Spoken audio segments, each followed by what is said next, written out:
Eu queria tratar de um assunto importante, não deixando de considerar a gravidade da situação pela qual passa o Brasil, não deixando de falar que há que se obter as respostas, há que se deslanchar esse processo sobre a ótica judicial, mas sobre a questão política também.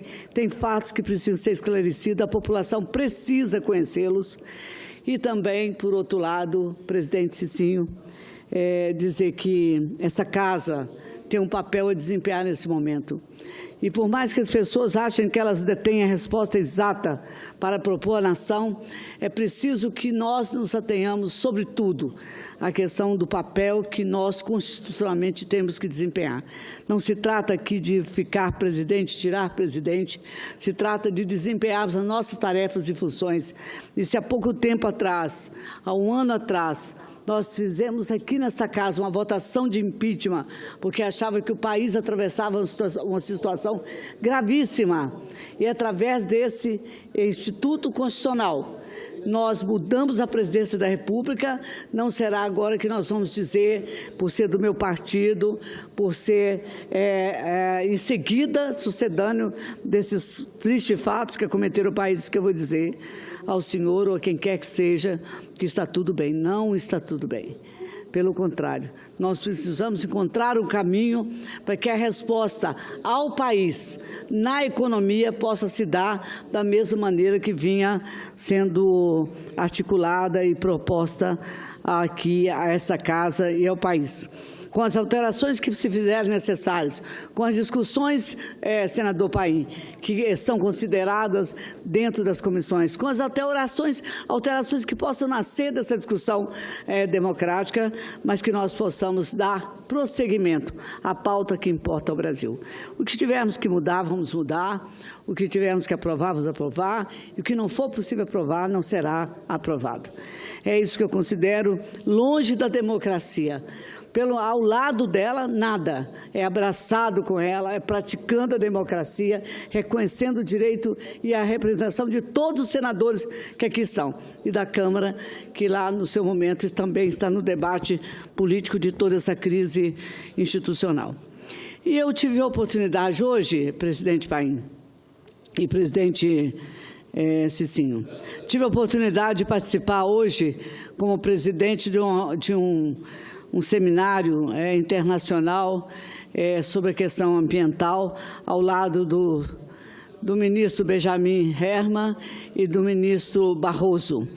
E eu considero importante destacar que esse debate internacional, promovido pela Comissão Mista de Mudanças Climáticas, pelo presidente Jorge, e pela Comissão de Meio Ambiente com o senador Davi, para discutir sobre uma perspectiva mundial. Isso que foi interessante, a realização desse seminário, a proteção constitucional ao ambiente e a importância, sobretudo, dos aspectos práticos de implementação de direitos humanos no estado do direito ambiental, hoje considerado o centro das decisões políticas para nós possamos ter um futuro sustentável. Nós sabemos, senhor presidente, que o direito ambiental tem tido avanços conhecidos, expressivos nas últimas décadas, em muitos países, o que possibilitaria e possibilita a consolidação de um Estado de direito ambiental. Quando é que nós pensaríamos, eu que fui constituinte, que nós poderíamos estar falando hoje uma linguagem que une a todos no pensamento da reflexão sobre a questão ambiental, poderia estar falando aqui de direito ambiental. Quando nós lá atrás, o deputado Mendes Tame, constitucionalista, o deputado Fábio Feldman, nós escrevemos o capítulo do meio ambiente na Constituição, enfrentamos conflitos, enfrentamos barreiras, preconceitos, mas temos importantes ações a seguir nessa trajetória de busca de um futuro justo e sustentável.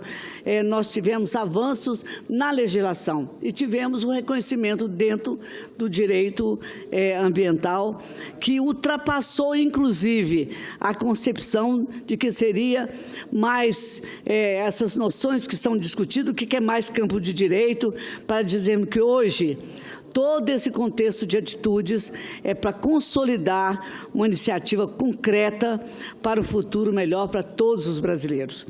Um direito ao meio ambiente saudável é um direito fundamental, é um direito de todos, é um direito existencial, porque diz respeito às garantias mínimas que as pessoas precisam ter sobre habitação, moradia, saneamento básico, qualidade de água e tratamento de resíduos sólidos.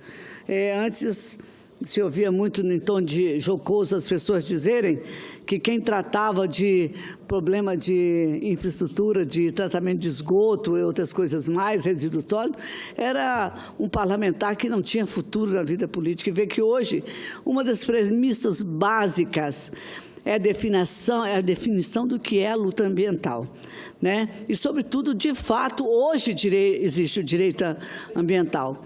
A fixação de leis ambientais cada vez mais claras, bem aplicadas. Eu destaco o seguinte: a definição, inclusive, de penas, senador Paim, para o crime ambiental, que passava ao largo das atitudes de todos os poderes administrativo, judiciário e executivo. Os parâmetros que hoje são adotados para indenizações e discussões de temas importantes que não ficam esquecidos nas gavetas do Poder Judiciário. A preservação da questão do meio ambiente vem avançando de tal maneira, a passos tão largos no mundo, que conta com a fundamental atuação dos tribunais na aplicação das leis em favor das questões ambientais. Nós tivemos no Brasil, senador Amorim, em 2015, a tragédia que todos acompanharam e mundialmente teve uma repercussão simplesmente trágica também no ponto de vista de imprensa. O maior acidente de resíduos de mineração em 30 anos e que suscitou, inclusive, um debate e um julgamento complexo. A tragédia deixou ainda mais clara a importância de o judiciário estar atento e comprometido com a preservação do planeta. Estamos falando apenas do Brasil, da cidade de Mariana, do estado do Espírito Santo. O meio ambiente preservado é um dos direitos mais caros à humanidade. E não é de hoje que do mundo todo mundo, nós temos discussões, iniciativas com o objetivo de estabelecer acordos sobre esse tema, quer seja no Parlamento, quer seja no Judiciário ou no Poder Executivo. A declaração da Conferência das Nações Unidas sobre o Meio Ambiente Humano, elaborado na Conferência de Estocolmo, na Suécia, em 72, por exemplo, reconhece o direito de todo cidadão ao meio ambiente de qualidade para uma vida digna. Isso é só uma consideração supérflua, que possa ser apreciada longe das leis, absolutamente. Na Conferência das Nações Unidas sobre o Meio Ambiente e Desenvolvimento, a Rio 92, 150 países, senador Cicinho, assinaram a Convenção da Biodiversidade com regras para o uso e proteção da diversidade biológica. 10 anos depois, em 2002, tivemos em Joanesburgo, na África do Sul, a Rio +10. Todos esses acontecimentos contribuíram muito para a discussão do meio ambiente tomasse a forma que temos hoje. Em 2012, por exemplo, novamente no Rio de Janeiro, foi realizada a Conferência das Nações Unidas sobre o Desenvolvimento Sustentável. O senhor se lembra da importância que teve mundialmente a Rio +20, aliás.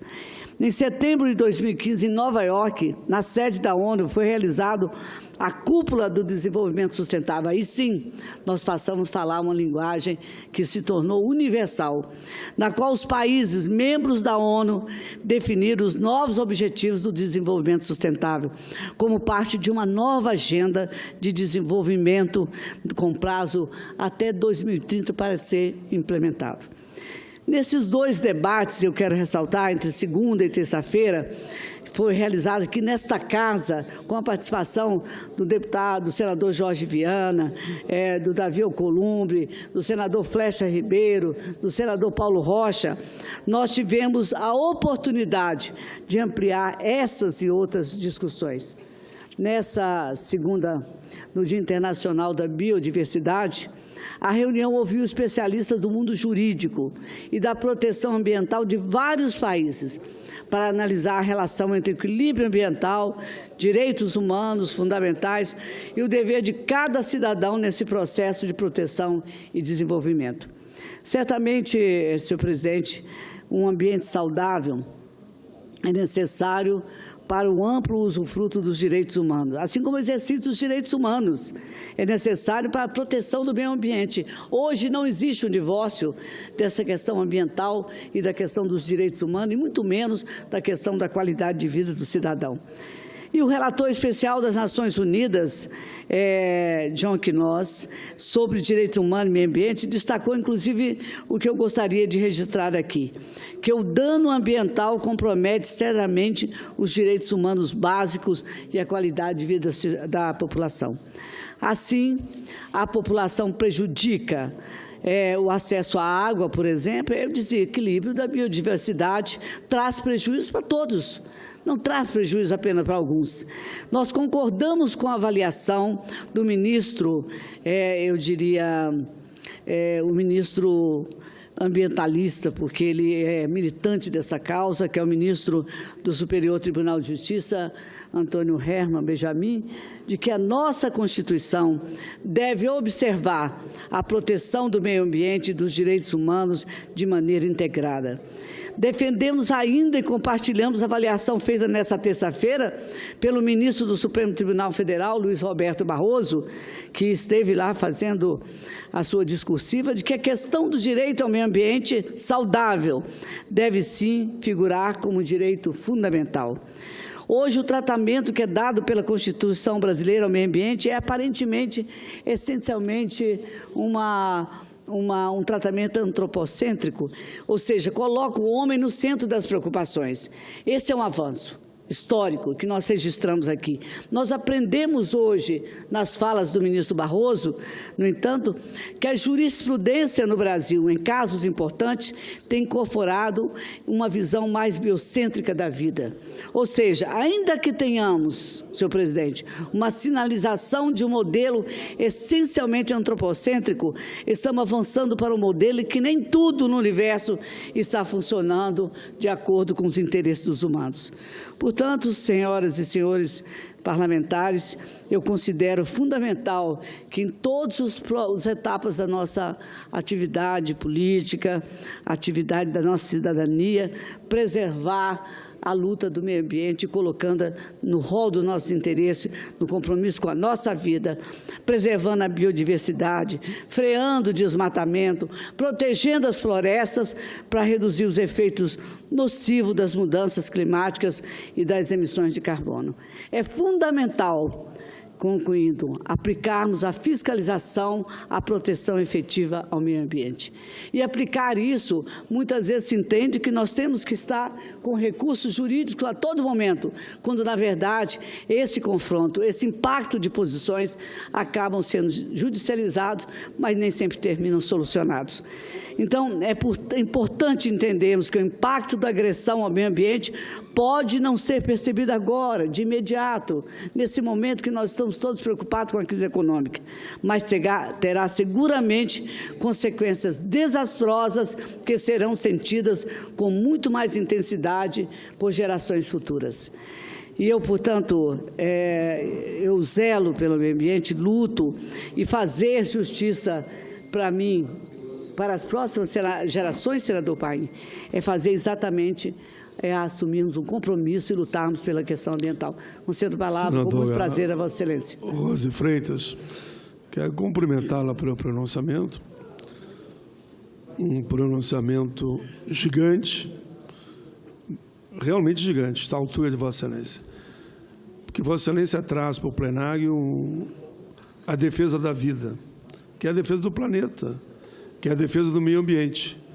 Como seria bom, senadora Rose, que nós todos pudéssemos estar aqui discutindo temas como esse, o meio ambiente, a saúde, a educação, a segurança, mas devido à crise que está instalada, e Vossa Excelência, quando nos encontrávamos hoje aqui na entrada do plenário, Vossa Excelência me perguntava como foi na comissão, enfim, a crise vai avançando cada momento que passa e os grandes temas a gente acaba não discutindo.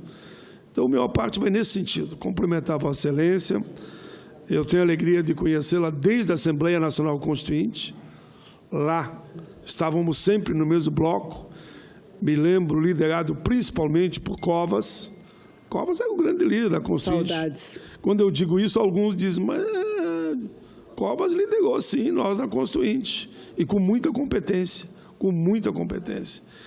E lá nos conhecemos e fomos caminhando junto, eu diria, nas mesmas trincheiras, defendendo os interesses do nosso povo e da nossa gente. Ao ver Vossa Excelência fazer esse pronunciamento, eu sinto saudade dos grandes pronunciamentos, como esse.